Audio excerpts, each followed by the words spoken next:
ನೀರಿಂಗೆ ನೈದಿಲೆಯೇ ಶೃಂಗಾರ, ಸಮುದ್ರಕ್ಕೆ ತೆರೆಯೇ ಶೃಂಗಾರ, ನಾರಿಗೆ ಗುಣವೇ ಶೃಂಗಾರ, ಗಗನಕ್ಕೆ ಚಂದ್ರಮನೇ ಶೃಂಗಾರ, ನಮ್ಮ ಕೂಡಲ ಸಂಗನ ಶರಣರಿಗೆ ನೊಸಲ ವಿಭೂತಿಯೇ ಶೃಂಗಾರ. ಎಲ್ಲರಿಗೂ ನಮಸ್ಕಾರ. ಶ್ರೀ ಸೌರಭ ಯೂಟ್ಯೂಬ್ ಚಾನಲ್ಗೆ ನಿಮಗೆ ಸ್ವಾಗತ.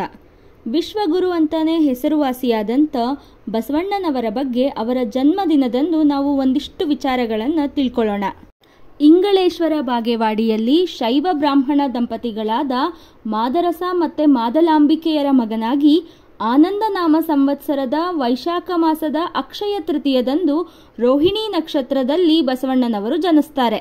ಇವರು ಯಾವುದೇ ಜಡ ಸಂಪ್ರದಾಯಗಳನ್ನು ಒಪ್ಪದೆ ಸತ್ಯಾನ್ವೇಷಕರಾಗಿ ಹೆತ್ತವರನ್ನ ಬಂಧು ಬಾಂಧವರನ್ನ ಬಿಟ್ಟು ವಿದ್ಯಾಕಾಂಕ್ಷಿಯಾಗಿ ಕೂಡಲ ಸಂಗಮದ ಗುರುಕುಲಕ್ಕೆ ಬರ್ತಾರೆ.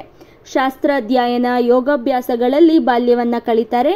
ಜನರಲ್ಲಿ ಮನೆ ಮಾಡಿಕೊಂಡಿದ್ದ ಮೌಢ್ಯತೆ, ಕಂದಾಚಾರ, ಜಾತೀಯತೆಗಳನ್ನ ನೋಡಿ ಮನನೊಂದು ಪರಿಹಾರವನ್ನ ಹುಡ್ಕೋದಿಕ್ಕೆ ಶುರು ಮಾಡ್ತಾರೆ.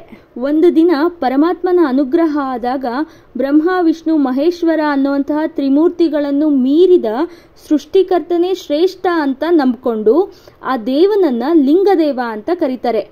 ನಿರಾಕಾರ ಆದಂತಹ ದೇವನಿಗೆ ಮನುಷ್ಯರು ಪ್ರಾಣಿಗಳು ಆಕಾರ ಕೊಡೋದು ಸರಿಯಲ್ಲ ಅಂತ ಭಾವಿಸಿ ದೇವನ ಸಾಕಾರ ಕೃತಿಯೇ ಬ್ರಹ್ಮಾಂಡ ಅಂತ ಆ ಲಿಂಗಕ್ಕೆ ಗೋಲಾಕಾರವನ್ನ ಕೊಡ್ತಾರೆ. ಹಾಗೆ ಅದನ್ನ ಇಷ್ಟಲಿಂಗದ ಪರಿಕಲ್ಪನೆಯಲ್ಲಿ ಪೂಜಿಸಿ ಅಂತ ಹೇಳ್ತಾರೆ. ಸೋದರ ಮಾವನ ಮಗಳಾದಂಥ ನೀಲಾಂಬಿಕೆಯನ್ನ ಮದುವೆಯಾಗಿ ಕಾರಣಿಕ ಕಾಯಕವನ್ನ ಕೈಗೊಳ್ತಾರೆ. ಅಲ್ಲಿಂದ ಮುಂದೆ ಬಂಡಾರಿಯಾಗ್ತಾರೆ, ದಂಡನಾಯಕರಾಗಿ ಕಾರ್ಯವನ್ನ ನಿರ್ವಹಿಸ್ತಾರೆ. ಅನುಭವ ಮಂಟಪವನ್ನ ಸ್ಥಾಪಿಸಿ ಧರ್ಮ ಪ್ರಚಾರವನ್ನ ಮಾಡ್ತಾರೆ. ಎಲ್ಲರ ಮನೆ ಮನಗಳ ಬಾಗಿಲಿಗೂ ಧರ್ಮಗಂಗೆ ಹರಿಯುವಂತೆ ಮಾಡ್ತಾರೆ. ಇಷ್ಟಲಿಂಗ ಅನ್ನೋ ಲಾಂಛನವನ್ನ ಧರಿಸಿ ಲಿಂಗಾಯತರಾದ ಎಲ್ಲ ಶರಣ ಬಂಧುಗಳನ್ನು ಸಮಾನ ಭಾವದಿಂದ ಕಾಣ್ತಾರೆ. ಹುಟ್ಟಿನಿಂದ ಬ್ರಾಹ್ಮಣರಾಗಿ ಸಂಸ್ಕಾರದಿಂದ ಶರಣರಾದ ಮಧುವರಸರ ಮಗಳನ್ನ ಹುಟ್ಟಿನಿಂದ ಸಮಗಾರರಾಗಿ ಸಂಸ್ಕಾರದಿಂದ ಶರಣರಾದ ಹರಳಯ್ಯನವರ ಮಗನಿಗೆ ಕೊಟ್ಟು ವಿವಾಹ ಮಾಡಲು ಪ್ರೇರಣೆಯನ್ನ ನೀಡ್ತಾರೆ. ಈ ವಿವಾಹದಿಂದ ಸಂಪ್ರದಾಯವಾದಿಗಳು ಸಿಡಿದೆದ್ದು ಬಿಜ್ಜಳ ಮಹಾರಾಜನನ್ನ ಬಸವಣ್ಣನವರ ವಿರುದ್ಧ ಪ್ರೇರೇಪಿಸಿ ಧರ್ಮಗುರು ಬಸವಣ್ಣನವರಿಗೆ ಗಡಿಪಾರು ಶಿಕ್ಷೆ ಆಗುವಂತೆ ಮಾಡ್ತಾರೆ. ಇನ್ನ ಬಸವಣ್ಣನವರು ಶಿಕ್ಷೆಯನ್ನ ಸ್ವೀಕರಿಸಿ ಕಲ್ಯಾಣದಿಂದ ಹೊರಟ ನಂತರ ಹರಳಯ್ಯ ಮಧುವರಸರ ಬಂಧನವಾಗಿ ಅವರಿಗೆ ಶಿಕ್ಷೆಯನ್ನ ಕೊಡ್ತಾರೆ.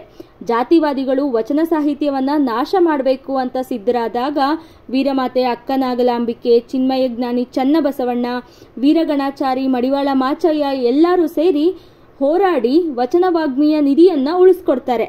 ಅದಿಂದು ನಮ್ಮೆಲ್ಲರ ಕರ್ನಾಟಕದ, ಭಾರತದ, ವಿಶ್ವದ ಹೆಮ್ಮೆಯ ಆಸ್ತಿಯಾಗಿದೆ. ಇಂಥ ಮಹಾನ್ ನೇತಾರರಾಗಿರುವಂತಹ ಬಸವಣ್ಣನವರು ಲಿಂಗಾಯತ ಧರ್ಮದ ಸಂಸ್ಥಾಪಕರು, ಧರ್ಮಪಿತರು ಹೌದು, ಮಂತ್ರಪುರುಷರು ಹೌದು.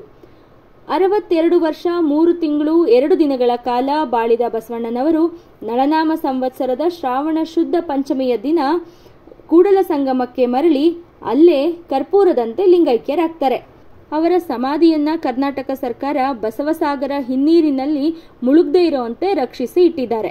ಮಂಗಳವಾಡದ ರಾಜ ಬಿಜ್ಜಳನ ಆಸ್ಥಾನದಲ್ಲಿ ಮಂತ್ರಿಯಾಗಿದ್ದ ಬಸವಣ್ಣನವರು ಹಲವಾರು ಜನಪರ ಮತ್ತೆ ಸಮಾಜ ಸುಧಾರಣೆಯ ಕೆಲಸಗಳನ್ನ ಮಾಡ್ತಾರೆ.